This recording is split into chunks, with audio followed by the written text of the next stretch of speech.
तो क्या आपने कभी इस बारे में सोचा है कि एक जो वॉल्केनो होता है जिसे कि आप ज्वालामुखी के नाम से जानते हैं, तो उसके अंदर एक वॉल्केनो के अंदर कितनी ज़्यादा अमाउंट में मैसिव एनर्जी स्टोर होती है? क्या आपने कभी सोचा इस बारे में? तो इस चीज़ का एस्टिमेशन यानी कि अंदाज़ा आप इसी चीज़ से लगा सकते हैं कि एक जो वॉल्केनो होता है अपनी हाइट से अप टू 35 टू 45 किलोमीटर यानी कि 35 से 45 किलोमीटर तक अपना लावा फेंक सकता है। यानी कि जब एक वॉल्केनो इरप्ट होता यानी कि जब एक वॉल्केनो से लावा बाहर आता है तो जो लावा होता है एक वॉल्केनो अप टू 45 किलोमीटर तक फेंक सकता है, उसकी इतनी ज़्यादा पावर होती है। तो जो 45 किलोमीटर रेंज है इससे आप समझ सकते हैं कि जो वॉल्केनो होता है उसके अंदर कितनी ज़्यादा अमाउंट में मैसिव एनर्जी स्टोर रहती है।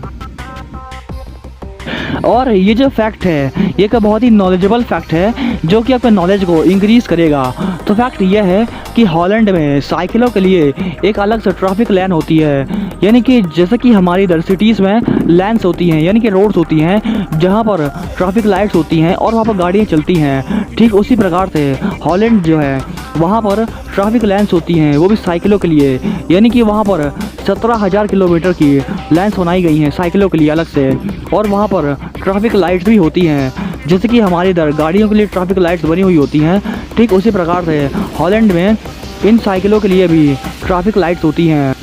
और इन लाइन्स में जो साइकिल्स होती हैं वो ट्रैफिक रूल्स के अकॉर्डिंग चलती हैं।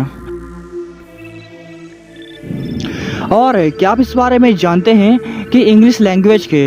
ये जो दो वर्ड्स हैं आई और एम, इनसे एक सेंटेंस बनता है जो कि है आई एम। तो ये जो सेंटेंस है ये इंग्लिश लैंग्वेज का सेकंड स्मॉलेस्ट सेंटेंस है, यानी कि इंग्लिश लैंग्वेज में जितने भी सेंटेंसेस बन पाते हैं ओवरऑल पूरी लैंग्वेज में, तो उस पूरी लैंग्वेज में ये दूसरा ऐसा सेंटेंस है जो कि सबसे छोटा है।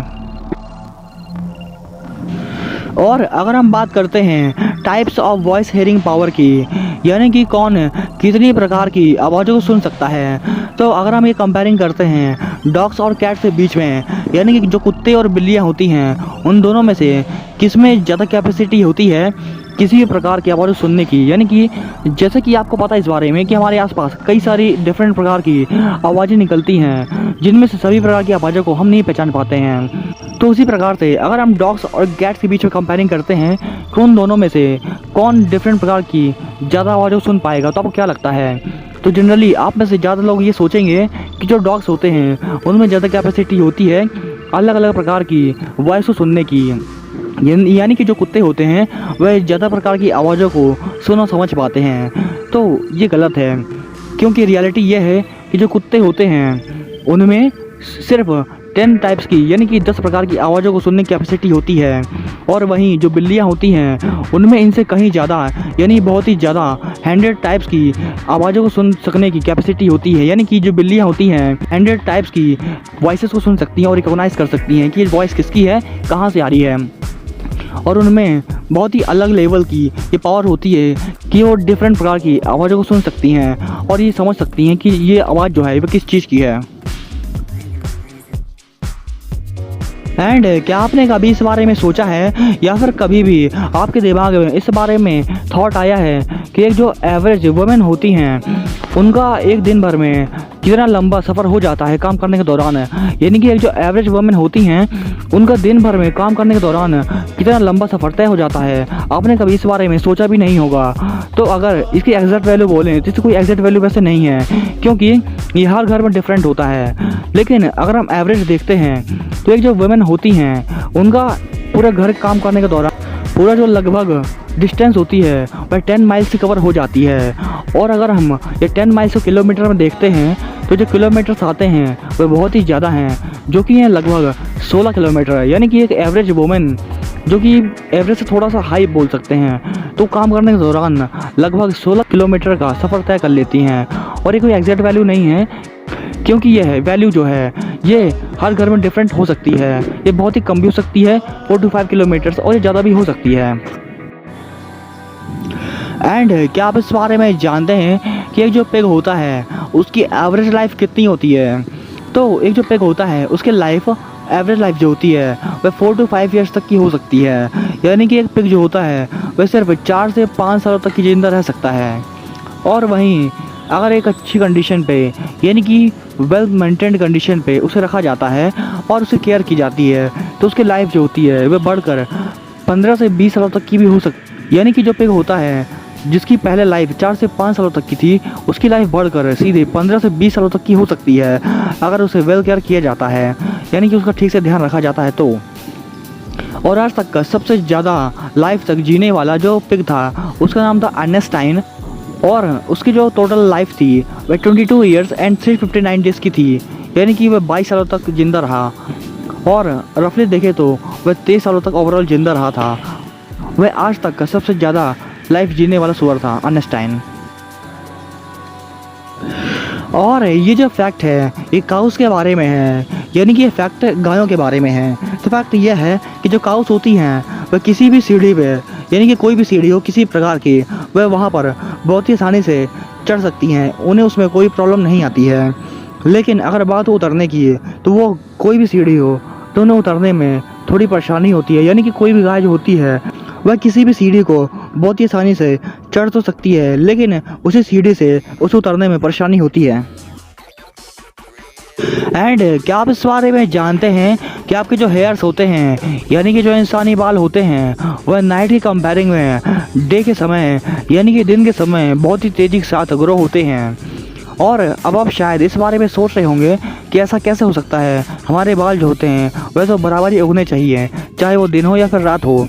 तो आपके जो हेयर्स होते हैं वह डे के समय इसलिए तेज़ी के साथ ग्रो होते हैं क्योंकि उस समय अब जो आपका हार्ट रेट होता है वह बहुत ही तेज़ हो जाता है, यानी कि आपका जो दिल होता है वह दिन के समय तेज़ी के साथ धड़कना शुरू कर देता है। और वहीं जब आप सो रहे होते हैं तो उस समय सोने के समय आपका जो हार्ट रेट होता है वह स्लो हो जाता है और इसी वजह से आपकी जो हेयर्स की ग्रोथ रेट होती है वह डे के समय ज़्यादा होती है एज़ कम्पेयर टू नाइट।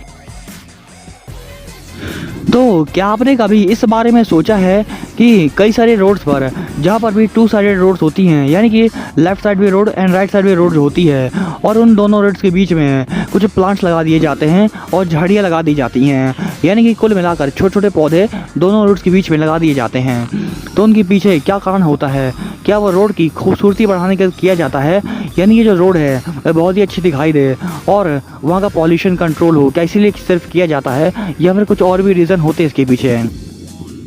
तो दोनों साइड रोड्स के बीच में जो पेड़ लगाए जाते हैं छोटे छोटे या फिर जो पौधे लगाए जाते हैं या फिर झाड़ियाँ लगाई जाती हैं तो उन सब के लगाने के पीछे जो रीज़न है वो कुछ इस प्रकार का होता है कि आपने रात में ये देखा होगा कि जब दोनों साइड से यानी कि दोनों रोड के साइड से गाड़ियाँ आ रही होती हैं तो एक साइड की जो गाड़ी होती है वह दूसरे साइड की गाड़ी पर लाइट मारती है, जिस वजह से उसका जो ड्राइवर होता है गाड़ी का उसकी आंखों पर रोशनी पड़ती है और उसे ठीक से दिखाई नहीं देता है। तो आपने ये देखा होगा कि एक साइड की जो गाड़ी की लाइट होती है वह दूसरे साइड की गाड़ी में पड़ती है और उस वजह से जो दूसरी साइड वाला जो ड्राइवर होता है उसकी आंखों पर रोशनी पड़ती है और उसे ये दिखाई नहीं देता है कि मेरे सामने रोड पे क्या आ रहा है। तो उस वजह से एक्सीडेंट होने के जो चांसेस होते हैं वह बहुत ही ज़्यादा हो जाते हैं। तो इसी से प्रिवेंशन करने के लिए या फिर इसी से बचाव करने के लिए बीच में झाड़ियाँ लगाई जाती हैं जिससे कि एक साइड की गाड़ी की जो लाइट है वह दूसरे साइड की गाड़ी पर ना पड़ पाए और उसका जो ड्राइवर है उसे रोड क्लियर दिखाई दे ताकि एक्सीडेंट ना हो। तो इसका जो मेन ऑब्जेक्ट होता है पेड़ को लगाने का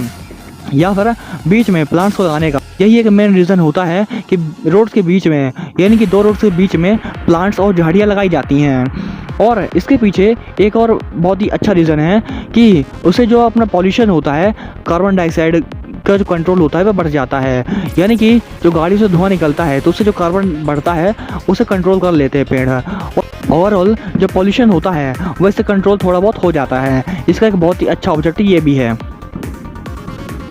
तो अब आप इस बारे में समझ गए होंगे कि जो प्लांट्स लगाए जाते हैं उनसे रोड की खूबसूरती भी बढ़ती है और जो कार्बन एमिशन होता है वह भी थोड़ा कंट्रोल हो जाता है और जो मेन एक्सीडेंट होते हैं वह भी बच जाते हैं। और इससे एक बहुत ही बड़ा फ़ायदा ये भी होता है कि आपने कभी कभी देखा होगा कि भी रोड पर गाड़ियाँ चल रही होती हैं और एकदम से बीच में कोई भी जानवर आ जाता है दौड़ कर,